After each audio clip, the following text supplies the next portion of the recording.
So, it is now about 6:45 here in Luxor. This is our 4th day in Egypt.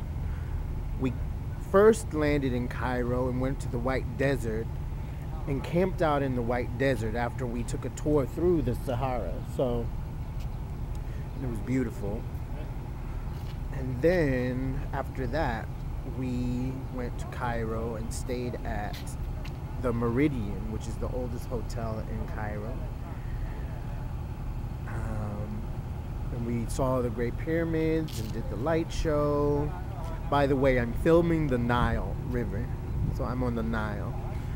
And so the light show last night was kind of lame.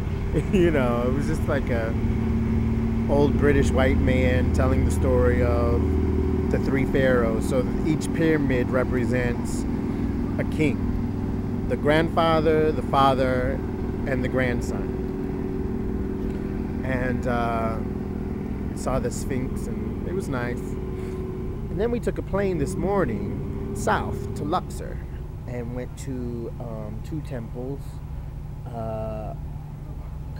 What was the first temple called? I think I have it in another video.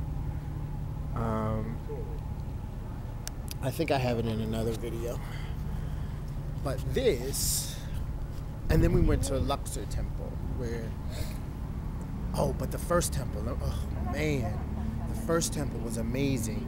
We went to, first of all, our guide, Mohammed. He's like the guide of guides in all of Egypt. I don't know how I lucked out on this trip, but every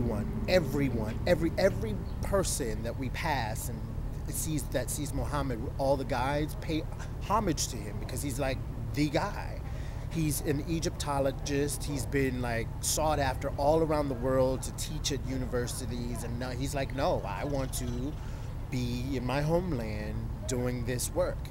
And he's very like spiritual and metaphysical, and he won't even take groups that aren't, on that kind of path, the spiritual path. So we go to the first temple, and there was a part of the temple that was closed to the public. It was being excavated. He called the president of France, because they're doing the excavation, and had them open it up for us. It was a temple that has not been seen by the public, of Sekhmet. She is the god of war and balance and peace. So she evens out. So anyway, we went in this temple, right? And we meditated.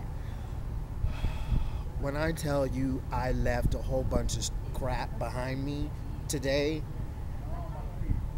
that is an understatement. I just let a whole bunch of stuff go.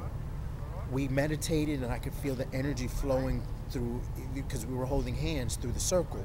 Now, I've never felt this before, because usually when I feel energy, I feel like waves of energy. This was constant energy just flowing through the circle, right? And I saw the Merkaba or whatever. I've never seen that before, but I saw it very clearly in my eyesight. And then it changed into this flower. And I asked Muhammad what that meant, and he goes, well, the flower is actually Sekhmet. She comes in the form of the flower and she goes out. And I was like, whoa, tripping, right? And then he took us to around the rest of the temple, and we saw Hatshepsut, which is one of 6 women pharaohs, women kings. She was a woman pharaoh, and she had she had several obelisks made for her, and to stay on the throne after her husband died, she had her son-in-law, her husband's son, marry her daughter, because they intermarried. The siblings intermarried to keep the bloodline going or whatever. But anyway, she had her son marry her daughter, so he was next in line for the throne, so she could stay on the throne. But she was a bad bitch, because she was not giving up that throne.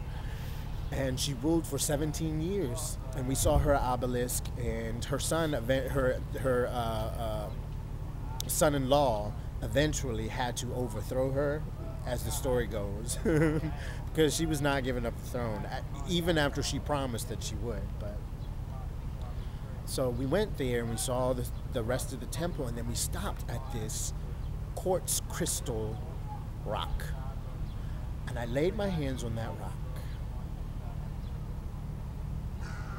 And the energy that was flowing from that rock was amazing. I broke down and I was bawling like a little baby, and saw flashes of me in another lifetime where I was killing many, many people. Now,